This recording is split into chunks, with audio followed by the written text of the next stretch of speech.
Sa araw na makatagpo ka ng taong handa kang samahan mula sa pinakamagulo hanggang sa pinakamasayang sandali ng buhay mo. Huwag mo nang pakakawalan. Kasi sa mundo na ginagalawan natin ngayon, isang hamon ang makakita ka ng taong magmamahal sa'yo ng tapat at totoo.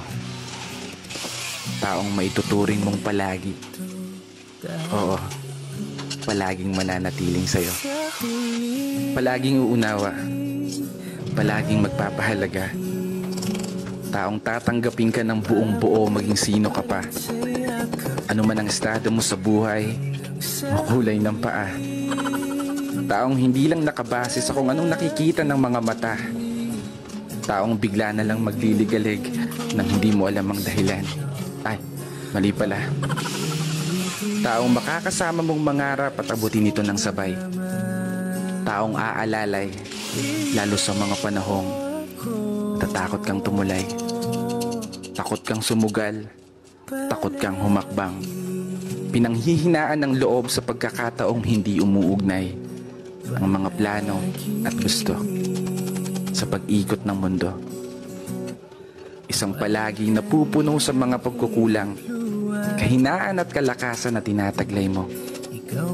Isang tao na maniniwala sa'yo. Isang tao na palaging magpapaalala na kaya mo, na magagawa mo abutin ng tagumpay. Kaya ikaw, sana matagpuan mo na yung palagi mo. Kasi yung sa akin, matagpuan ko na. Maligalig nga lang.